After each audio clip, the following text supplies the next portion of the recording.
Assalamualaikum warahmatullahi wabarakatuh. Saya Kiki Wulandari. Saya merupakan dosen tetap di program studi manajemen Fakultas Ekonomi dan Bisnis Maritim Universitas Maritim Raja Ali Haji dengan konsentrasi pada bidang manajemen keuangan. Pada kesempatan ini saya akan menjelaskan salah satu mata kuliah yang saya ampu, yaitu mata kuliah pengantar manajemen keuangan dengan metode DIA, Delivery, Interaction, dan Assessment. Video ini merupakan bukti penyataan diri dari dosen dalam unjuk kerja pengajaran sebagai salah satu persyaratan sertifikasi dosen di tahun 2025. Selanjutnya saya akan menjelaskan deskripsi dan informasi umum terkait mata kuliah pengantar manajemen keuangan. Mata kuliah pengantar manajemen keuangan merupakan program inti dari manajemen yang terdiri dari 3 SKS dan dapat diambil oleh mahasiswa pada semester 4 dan merupakan persyaratan untuk mata kuliah manajemen keuangan lanjutan. Mata kuliah pengantar manajemen keuangan adalah mata kuliah yang terfokus pada penerapan teori-teori keuangan dalam pengambilan keputusan bisnis dan pengelolaan keuangan perusahaan. Jadi setelah mempelajari mata kuliah pengantar manajemen keuangan, mahasiswa akan memahami konsep-konsep dasar dari manajemen keuangan, dan dalam mata kuliah ini juga mereka akan diajak untuk menerapkannya dalam konteks yang lebih nyata dan lebih kompleks. Mata kuliah ini bertujuan untuk memberikan pemahaman yang lebih rinci mengenai pengelolaan keuangan perusahaan dengan menekankan pada analisis, kemudian perencanaan, dan pengambilan keputusan strategis di dunia keuangan. Pada kegiatan di dalam kelas, umumnya saya menyelenggarakannya dengan membagi menjadi 3 section, yaitu ada introduction, ada presentation, dan ada closing section. Pada introduction, saya mengalokasikan sekitar 5-7 menit untuk menyapa mahasiswa, di mana treatment ini dibutuhkan untuk menarik perhatian mahasiswa dan memastikan bahwa mereka sudah siap untuk menerima materi pembelajaran. Selanjutnya, presentation, penyajian materi dengan menggunakan bahan tayang berupa PowerPoint dan juga video. Kemudian yang terakhir, closing section, mahasiswa diminta untuk merangkum materi yang telah disampaikan, di mana ini untuk memastikan bahwa learning outcome tercapai dan mahasiswa memahami rencana tindak lanjut untuk pertemuan berikutnya. Untuk interaksi dengan mahasiswa, baik di dalam kelas dan di luar kelas, biasanya saya melakukan dengan teknik diskusi, kemudian tanya jawab dan sharing, baik itu secara langsung maupun dengan memanfaatkan media seperti WhatsApp ataupun Google Classroom. Kemudian dalam penilaian, untuk penilaian proses dan hasil belajar, mahasiswa saya melakukan assessment of learning yang meliputi penilaian sumatif di ujian akhir semester dan assessment of learning yang meliputi penilaian formatif seperti diskusi dan assignment. Kemudian pada penilaian sikap teknik yang digunakan adalah teknik penilaian observasi, sementara penilaian penguasaan pengetahuan, keterampilan umum, dan keterampilan khusus itu dilakukan dengan participation, kemudian oral test, performance, dan written test. Kemudian untuk instrumen penilaian yang digunakan itu dalam bentuk rubrik. Pada mata kuliah pengantar manajemen keuangan, bahan kajian itu meliputi ada konsep dasar manajemen keuangan, pasar finansial dan perusahaan, nilai waktu dari uang, laporan keuangan dan analisis laporan keuangan, manajemen modal kerja, manajemen kas, manajemen persediaan, kemudian manajemen piutang, kemudian analisis sumber dan penggunaan dana, analisis break-even point, pengantar pasar modal, dan pengantar pasar uang. Untuk dalam proses belajar mengajar, saya menggunakan sumber buku sebagai referensi dan buku ajar manajemen keuangan yang disusun dan dikembangkan bersama dosen mata kuliah pengantar manajemen keuangan lainnya. Selanjutnya, saya akan menampilkan proses pembelajaran micro-teaching secara luring untuk mata kuliah pengantar manajemen keuangan yang saya ajarkan. Selamat menyaksikan. Assalamualaikum warahmatullahi wabarakatuh. Waalaikumsalam warahmatullahi wabarakatuh. Selamat pagi semuanya. Pagi. Pagi apa siang nih ya? Pagi. Gimana kabarnya, sehat semua? Alhamdulillah. Pagi udah sarapan? Ya. Oke, sebelum kita mulai perkuliahan hari ini, kalian bisa absen dulu ya? Oh, ya.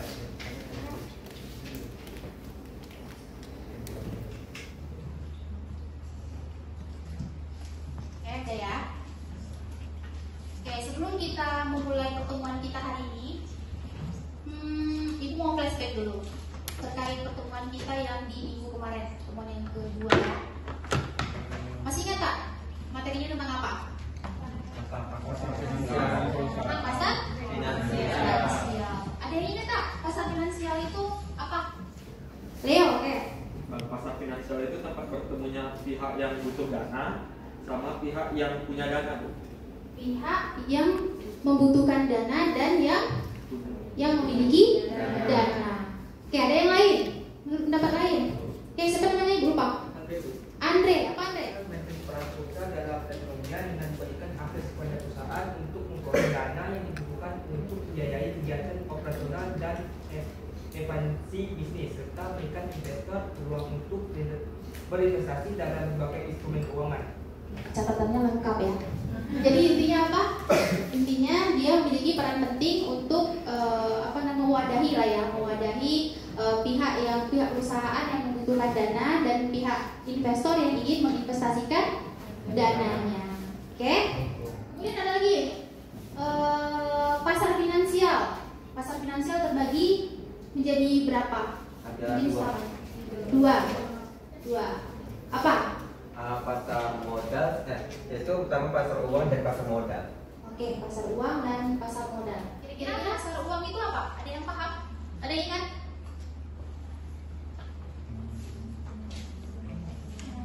Rizky? Pasar uang itu yang dimana pasar untuk instrumen-instrumen yang jangkanya pendek kurang dari 1 tahun. Oke, kurang dari 1 tahun. Contohnya seperti apa? Kayak sertifikat deposito. Oke, mulai. Kalau pasar modal, gak asing kan dengan pasar modal kan? Apa itu pasar modal? Oke, silakan. Modal itu pasar di mana instrumen keuangannya itu digunakan dalam jangka panjang seperti saham dan obligasi. Oke ya, cukup ya. Semoga masih lengket di otaknya ya kan. Nanti udah masih banyak nih pertemuannya sampai pertemuan 16 nanti nih. Oke? Oke, hari ini kita masuk di pertemuan yang ketiga dengan materi time value of money. Nilai waktu dari uang. Jadi gini, ketika ibu ini punya uang 1 miliar nih, ibu mau ngasih nih ke kalian. Kira-kira kalian mau ambil sekarang di tahun 2025 atau nanti di tahun 2026? 2000? Yang 2025, siapa mau jawab? Kenapa? Angkat tangan. Silakan, kenapa 2025? Karena kalau menurut saya nilai uang itu semakin tahun semakin rendah, karena kan ada inflasi dan segala macam. Bisa jadi kalau kita pakai 1 miliar sekarang itu kita bisa beli 10 item barang mewah. Tapi kalau udah tahun depan karena adanya inflasi kita jadi nggak bisa dapat sebanyak itu lagi di tahun depan. Oke, siap. Bagus, jawabannya tepat. Ada lagi yang lain di 2026, siapa? Katanya 2025 ada yang bilang nggak butuh, Bu. 2026 butuhnya. Siapa yang mau 2026? Nggak ada? Kenapa? Nggak ada? Iya, di 2025 siapa tahu ibu kasih uang 1M, ada yang mau nikah sekarang, ya kan? Nanti biaya nikahnya, gedungnya lebih mahal lagi tahun 2026, ya enggak? Nah, ini sedikit penjelasannya. Di tahun pilih di 2005 apa di 2026? Ketika memilih di 2026, ada namanya future risk. resiko masa depan. Bisa jadi yang ibu mau ngasih 1M tiba-tiba berubah pikiran, nggak usah lah kasih sama mereka, tapi nggak jelas juga duitnya. Bisa jadi mohon maaf, entah kita sakit atau segala macam, nggak bisa kita gunakan uangnya. Kemudian ada namanya opportunity cost, biaya peluang yang harusnya tadi bisa kita investasikan, gitu kan? Kita tabung, dapat bunga, dapat imbal hasilnya, gitu kan?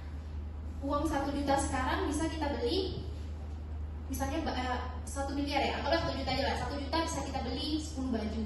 Di 2026 karena ada peningkatan tingkat bunganya, misalnya dari baju tuh kenaikan harganya, kita cuma bisa beli dapat misalnya 3, kan? Harusnya kan kita bisa beli banyak. Gitu. Itu dari untuk produk. Tapi kalau untuk investasi tadi ada imbal hasilnya tadi berapa persen nanti bunga yang kita dapatkan. Itu ya. Kenapa kita lebih memilih 2025 dibanding 2026. Oke? Udah paham ya? Gak usah nilai waktu dari uang ya.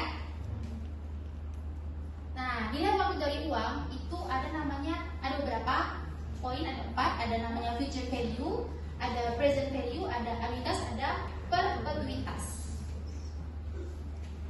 Future value tahu kan artinya? Nilai masa depan. Nah, future value itu nilai masa depan dari sejumlah uang pada tingkat bunga tertentu. Kemudian present value itu nilai sekarang dari sejumlah uang pada tingkat bunga tertentu. Nah, kemudian di sini ibu bahas dulu terkait future value dan present value ya. Nah, ini namanya timeline atau garis waktu. Pernah lihat nggak? Nah, jadi di sini ada di titik 0 itu adalah present value, nilai sekarang, dan di nomor 4 itu adalah future value. Oke? Nah, kita bahas dulu future value. Kita udah pakai rumus-rumus nih, udah mulai pusing nanti ya. Nah, rumus dari future value ada FV sama dengan PV ya. 1 ditambah I dipangkatkan dengan N. Nah, 1 ditambah I dipangkatkan dengan N ini adalah future value interest factor atau disingkat dengan FVIV. Oke, FVIV gitu ya. Nah, untuk mempermudah dalam menghitung itu udah disediakan tabel. Jadi nggak perlu lagi hitung-hitung secara manual. Ya, ini ada tabelnya. Nah, ini yang di sini ada untuk bunganya 1%, 2%. Kemudian di sebelah kirinya ini ada periode tahunnya berapa tahun. Kemudian ini untuk rumus dari tabelnya, present value sama dengan future value sama dengan present value dikali FVIF. Oke, ini lebih mudah. Nah, kita langsung ke contoh soal ya. Pak Eko menginvestasikan uang sebesar $1.000 selama 4 tahun dengan tingkat bunga 10%. Berapa jumlah uang Pak Eko pada tahun keempat? Di mana letaknya ditanyakan, menunjukkan itu future value. Pada tahun keempat itu ditanyakan future value-nya. Jadi nilai sekarang itu sebesar $1.000 di tahun ke 0 ya. Di tahun ke 0. Berapa uangnya nanti setelah 4 tahun ke depan? Yang ditanya adalah future value. Masukkanlah tadi rumus. Ini secara matematisnya ya. Present value 1 ditambah I dipangkatkan dengan N. Kemudian present value-nya berapa tadi? 4. Future present value-nya berapa? 1.000. 1 ditambah bunganya berapa? 10%. Jadi 0,1 ya. Dipangkatkan dengan N-nya berapa? 4. Jadi totalnya 1.464. Yang dicari dulu itu nanti yang 1 ditambah 0,1 itu ya, yang dikurung itu dulu ya. Coba ingat ya. Ingin menabung 2.000 dengan tingkat bunga 8%. Berapa uang yang akan dimiliki investor setelah 5 tahun? Ini rumusnya tadi.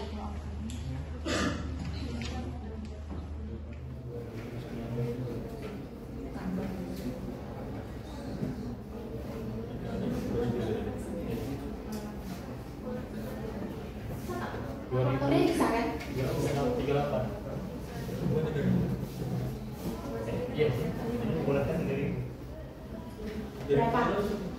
2938. 2938. Dan apa semua kan? Tahu kan cara ngitungnya? Oke. Kemudian kita masuk ke present value. Rumusnya future value dibagi 1 ditambahi pangkat n. Atau bisa digunakan juga present value sama dengan future value dikali 1 dibagi 1 ditambah bunga dipangkatkan dengan n. Nah, 1 ditambah i pangkat n ini adalah present value interest faktornya untuk tabelnya. Oke, nah ini tabelnya untuk present value interest factor. Dia berbeda angkanya dengan yang future tadi. Nah, ini untuk rumus tabelnya. Nah, ini latihan lagi. Ibu Lela menjanjikan memberikan uang pada Lela sebesar $1.464 4 tahun dari sekarang. 4 tahun dari sekarang. Jika tingkat bunga sebesar 10%, maka berapa nilai sekarang dari uang tersebut? Jadi yang diketahui apa? Future value-nya. Sebesar 1.464 dengan bunga 10%. Oke? Ini rumusnya tadi. Kalau dia future value, dia dikali. Tapi kalau dia di present itu dibagi ya. 1 dibagi 1 tambah 0,1 pangkat 4. Coba dicari sama nggak hasilnya saya?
Coba dicari. Dia ingin menerima.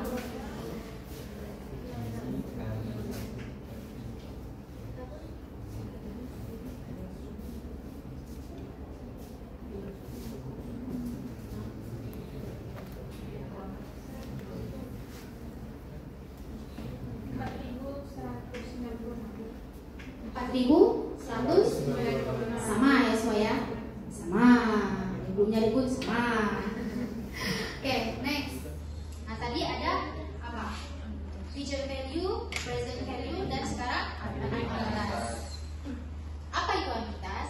Anuitas itu adalah serangkaian pembayaran atau penerimaan dengan jumlah tetap dalam jangka waktu tertentu. Jumlah tetap dalam jangka waktu tertentu. Contohnya misalnya kayak kita menabung. Dalam setiap bulannya kita mengeluarkan 500.000 misalnya. Dalam jangka waktunya 5 tahun di sebuah bank gitu ya. Nah, bagi kita itu pembayaran, tapi bagi pihak bank itu adalah penerimaan untuk bank gitu ya. Jadi dalam jumlah yang tetap dalam jangka waktu tertentu. Nah, untuk annuity ini berdasarkan pembayaran atau penerimaan itu terbagi lagi menjadi 2. Ada namanya ordinary annuity, itu pembayaran atau penerimaan yang terjadi di akhir periode. Ada yang namanya annuity due, terjadi pembayarannya atau penerimaannya pada awal periode. Nah, kalau dari sisi nilai waktu uang, anuitas itu terbagi menjadi 2, future value annuity dan present value annuity. Gimana, ada pusing? Belum. Lanjut lagi ya. Nah, jadi dengan adanya ini berarti anuitasnya ada 4 jadinya. Ada yang tahu? 4 itu dari mana anuitasnya? Dilihat dari nilai waktu dari uang, future ada 4 anuitasnya. Ada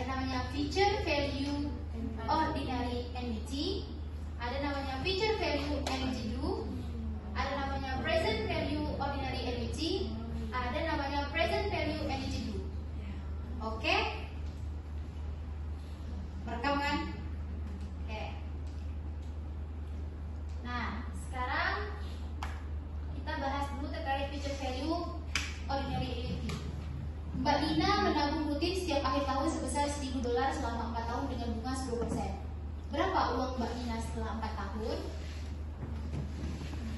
Kita langsung ambil ke rumus matematis aja lah ya, rumus tabel aja ya, biar gampang. Nah ini bisa kita lihat di tabel. Tadi berapa? 4 tahun ya, 4 tahun dengan bunga 10%, 4,641, ya kan? Ada kasus. Nanti silakan nanti sebelah-sebelahan ya, dua-dua. Misalnya dari sini nanti kasus nomor 1, kasus nomor 2, kasus nomor 1, kasus nomor 2. Oke, nanti didiskusikan dulu untuk menjawab siapa yang mau kasus nomor 1, siapa mau menjawab kasus nomor 2. Ya, silakan dibentuk dulu. Saya dibentuk lah ya, samping-sampingan aja lah ya. Hah? Oh iya, bertiga, nggak apa-apa lah. Oke, sekarang kita masuk di pembahasan hasil diskusi ya. Kelompok siapa yang mau memaparkan hasilnya? Oke, ayo silakan. Di tahun ke-10 hasilnya itu 49,687. Terus angka yang kedua itu hitung future value dari PV-nya Bu. Hasilnya itu 107,228. Nah, yang terakhir itu hitung besar tabungan tahunan Pak Joko itu sebesar 7,404. Interpretasinya konsep nilai waktu uang ini membantu seseorang merencanakan kebutuhan masa depan. Dari contoh Pak Joko ini dengan asumsi 8%, Pak Joko bisa mencicil dan mengamankan biaya kuliah anaknya dengan menabung sekitar $7.400 per tahun, jauh lebih ringan dibanding membayar sekaligus. Ini menggambarkan bagaimana pentingnya merencanakan keuangan jangka panjang dan disiplin menabung. Oke, itu ya. Jadi ini, makasih ya. Terakhir nih, siapa yang mau menyimpulkan dari materi pertemuan kita hari ini terkait nilai waktu dari uang? Oke, Rizky lagi, karena lagi yang lain. Ya silakan Rizky. Kita kan tadi membahas mengenai materi nilai waktu uang. Dimana maksud dari nilai waktu uang itu bahwa uang yang kita miliki sekarang itu lebih berharga daripada nanti. Kenapa? Karena uang yang kita miliki sekarang kita gunakan dengan baik, mungkin bisa kita investasikan. Bunganya kan pasti ada tuh. Jadi uang itu tidak mesti di situ aja dan pasti nilainya bertambah seiring dengan adanya waktu. Dan kalau uang itu tidak digunakan sekarang, ada juga kemungkinan adanya inflasi yang akan menyebabkan nilai uang itu nantinya tidak seberharga pada saat ini. Jadi kesimpulannya itu balik lagi bagaimana cara kita menginvestasikan uang itu dengan baik. Oke, makasih ya Rizky ya. Jadi dengan kita paham akan konsep nilai waktu uang, kita bisa lebih bijak lagi ya menggunakan uang kita. Jadi nggak sembrono kita ngeluarin. Ketika kita misalnya ada uang nih, mau beli rumah atau enggak, gitu ya, mau beli, kan kita biasanya kan kalap ya, karena uangnya banyak nih. Ada juga yang bingung, ada juga yang kalap gitu. Jadi dengan tahunya konsep nilai waktu uang ini, kita lebih bijak lagi untuk menggunakan uang kita, mengelola uang kita untuk masa depan kita, gitu ya. Oke. Baiklah, sekian untuk pertemuan kita hari ini ya.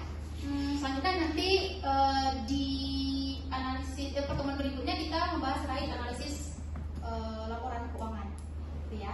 Oke? Nah, ada yang mau tanyakan nggak? Tidak. Nggak ada. Oke lah, tutup ya. Assalamualaikum warahmatullahi wabarakatuh. Selamat siang. Siap.